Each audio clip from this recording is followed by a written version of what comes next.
Hello ladies and gentlemen, it's TX141 here, bringing you another Ace in a Day gameplay for the arcade mode of War Thunder. Today we'll be bringing out the F4U-1C Corsair. Historically, the F4U Corsair was known as an American naval fighter, which saw most of its engagements in the Pacific theatre of operations during the Second World War. The original design incorporated the most powerful piston engine at the time, the Pratt & Whitney XR2800 engine. The gull wing shape, which you see on the F4U Corsair, was incorporated in order to accommodate the engine. The Corsair saw its introduction to service in terms of the war in Pacific between the United States Naval Air Force and the Imperial Japanese Naval Air Force.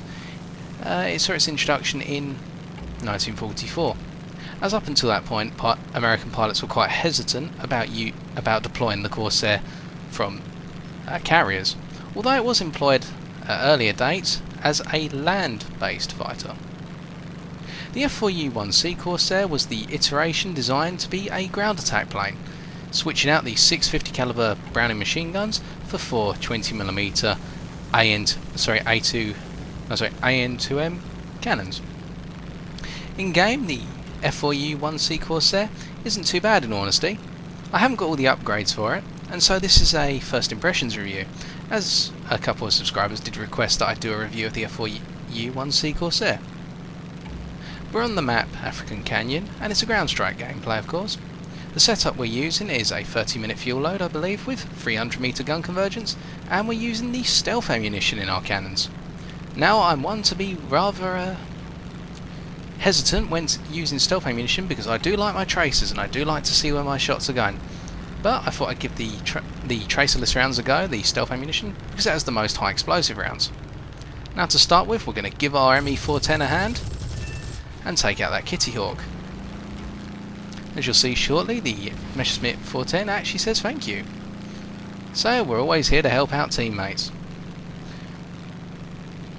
Now if I had to give you a quick synopsis of exactly how the plane plays out with only a couple of upgrades, I think I've got one of the engine upgrades, the cannon belt upgrades, and some of the basic package upgrades. The Corsair is a bit of a lumbering whale in all honesty, in the fact that it doesn't have the best of climb rates, it doesn't turn very well unless you're at high speed, and by high speed I mean somewhere between 300 to 500 km an hour, with a preference going for 400 to 500 km an hour, and it's just a little bit sluggish.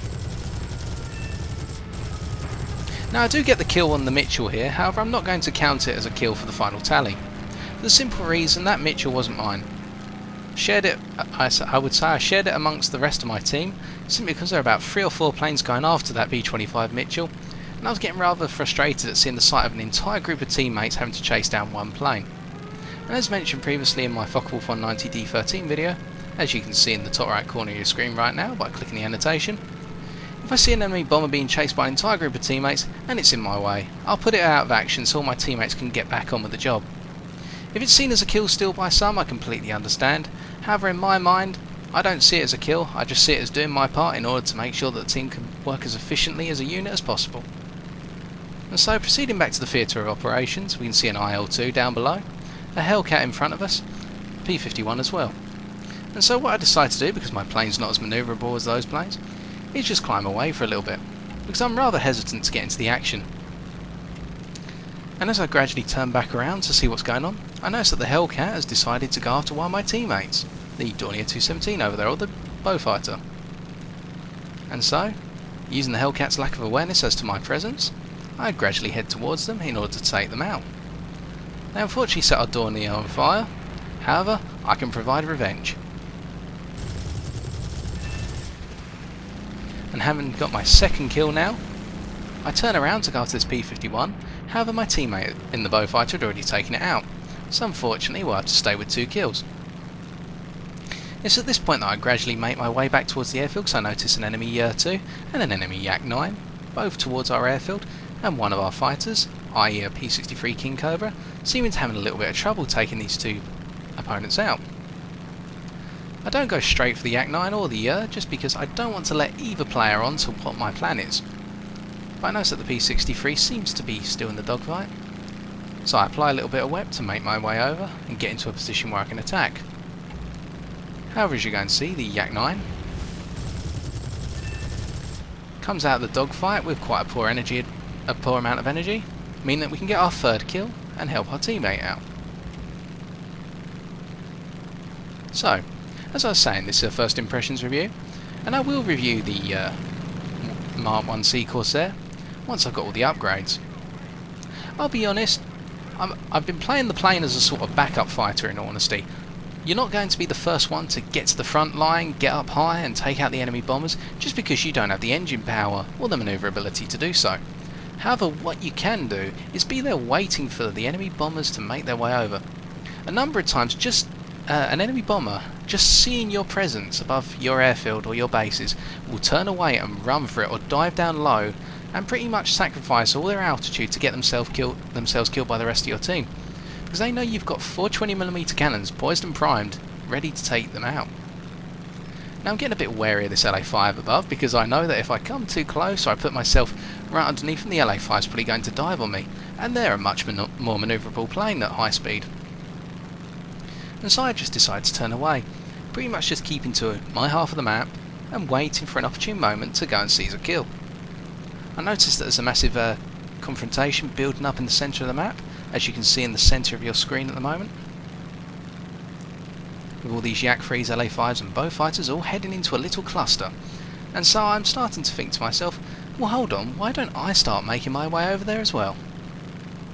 Except I'll be the last one to come into the fight when I start to see fighters break off or on the tail of my teammates, and I can clear them out. And so I begin to gradually dive, and I notice it's a predominantly LA5 constitution down there, and an enemy LA5. That enemy LA5 is coming after us. And so I engage this enemy LA5 first, getting a critical hit on their fuselage, and then engage the next one. Catching them mid-turn and taking them out, getting my 4th kill. And I turn, noticing there's an enemy LA5 here. However, I only get the assist because they've already been taken out, but I killed the pilot. The first LA5 we shot at has crashed into the ground, netting us our 5th kill and making our ace. And so we can safely say that we really helped clear out that furball. And now I just gradually make my way away with all the enemy planes out of the way. I notice an enemy Mitchell's coming down, and I decide to turn towards it, just because it hasn't got many players confronting it as of yet. However, as you can see, we only managed to kill one of the gunners, and I'm keeping well out of the way of being behind the Mitchell, just so my teammates don't hit me. And as you can see, this is where the difficulty in not having tracers comes in. I can't see where my shots are actually going unless I hit the target, and as a result I'm getting quite frustrated. And it's worth noting that I've run out of ammunition now for the first time in the game. So I wasn't able to do any further damage to that B-25 Mitchell, however I did get an assist. So I believe that puts our assist tally at 2, or 3, and puts our kill tally at 5. So it hasn't been a bad game in all honesty, although unfortunately this game comes to the end very shortly, because the enemy went for the ground targets much more than my team. So it's time to review the scores, the stats, and give a brief review of the plane.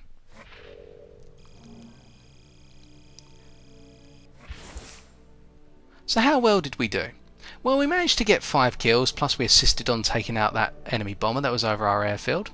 We managed to net ourselves 1,000 research points, plus just shy of 20,000 silver lions.